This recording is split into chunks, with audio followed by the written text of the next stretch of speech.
Leyendas siniestras, la niña y la abuela muerta. Bienvenidos. Hoy quiero compartirles una historia que nos ocurrió a mí, a mi esposa y a mi suegra, algo tan raro y aterrador que nos ha costado mucho contarla, no solo por lo extraño de lo vivido, sino también por el temor a ser juzgados o que piensen que inventamos todo. Fue una noche oscura mientras regresábamos a casa después de unas cortas vacaciones. Eran alrededor de las 9 de la noche cuando decidimos detenernos en una tiendita al costado de la carretera para comprar algunas botanas y refrescos.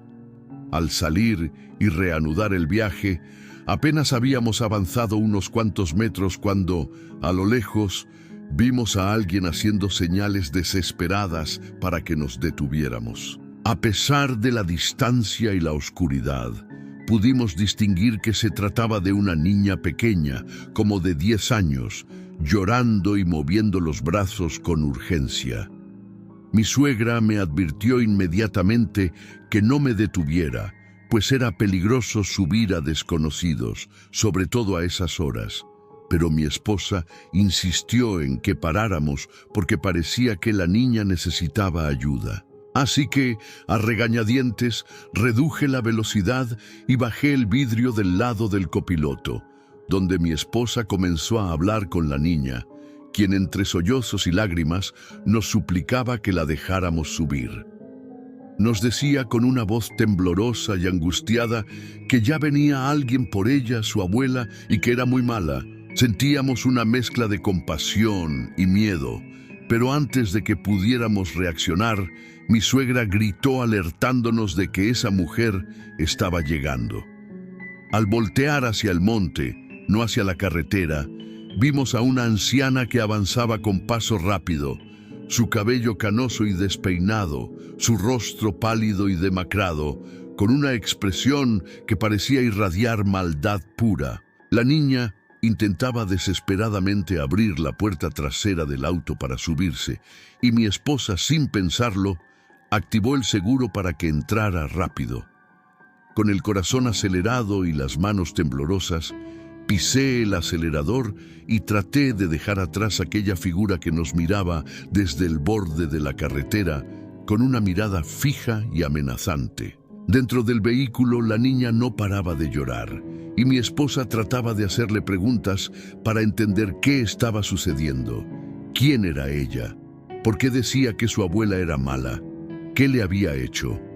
Pero la pequeña solo lloraba angustiada, sin responder mucho, hasta que finalmente nos contó que no tenía padre y que su madre la había abandonado con su abuela. Una mujer que hacía brujería junto con otras mujeres que mataban animales para rituales, y que a veces esa era la única comida que la niña tenía. Nos contó que su abuela era la única familia que conocía, pero que ella le hacía cosas terribles. Mientras tratábamos de procesar toda esta información, la niña nos pidió, con la voz quebrada y suplicante, que no la lleváramos a la policía porque había hecho algo muy malo. Mi esposa le preguntó qué era eso tan grave, y la niña nos confesó entre lágrimas que le había puesto veneno a su abuela y que le había quitado la vida. Nos quedamos sin palabras, sin poder entender cómo una niña tan pequeña podía cargar con semejante confesión. Pero entonces vino la pregunta inevitable. Si la mujer que venía tras ella era su abuela, ¿quién era esa mujer que vimos correr detrás de nuestro auto? La niña respondió con terror en la voz que era su abuela, pero que ya estaba muerta, que había hecho pactos con fuerzas oscuras y que ahora la perseguía para vengarse, que estaba viva de una forma maldita y que quería llevarse a su nieta con ella. Nosotros, incrédulos, tratábamos de encontrar una explicación lógica. ¿Acaso la abuela estaba viva y la niña había mentido? ¿O era simplemente una mujer más que la niña confundía con su abuela? Pero la seguridad con la que la niña lo decía y la imagen que aún teníamos grabada en la mente de aquella anciana que nos acechaba no nos dejaban dudar. En ese momento, el miedo se apoderó de nosotros. Decidimos llevar a la niña a la policía para que la protegieran y la ayudaran, aunque el corazón nos dolía por ella y por todo lo que había tenido que vivir.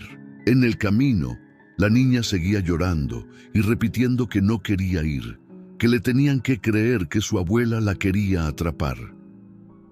Finalmente llegamos a la fiscalía, donde nos quedamos toda la noche para asegurarnos de que la niña estuviera bien y no se quedara sola. La mañana siguiente nos dieron una noticia que nos dejó helados.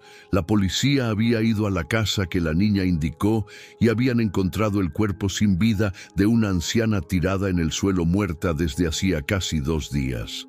Nos mostraron fotos y, para nuestro horror, era la misma mujer que habíamos visto aquella noche, con el mismo vestido, la misma expresión, la misma mirada fija. No hubo explicación para cómo habíamos visto a una persona muerta moviéndose y persiguiendo a la niña. La fiscalía trató de racionalizarlo, sugiriendo que quizás otra mujer había estado allí. Pero nosotros sabíamos la verdad, y la verdad era que habíamos sido testigos de algo que desafiaba toda lógica y entendimiento. La niña, después de varios días en la institución para niños sin padres, fue recogida por su tía materna y llevada a un lugar seguro. Pero nosotros nos quedamos con la sensación amarga de haber vivido una experiencia que nos cambió para siempre, que nos recordó lo frágil que es la línea entre la vida y la muerte, y lo mucho que el mal puede persistir más allá de ella. Esta historia, aunque dolorosa, nos deja una lección. Hay energías negativas tan fuertes que ni la muerte puede detenerlas, y a veces lo más aterrador no es lo que vemos, sino lo que sentimos que se acerca desde la oscuridad.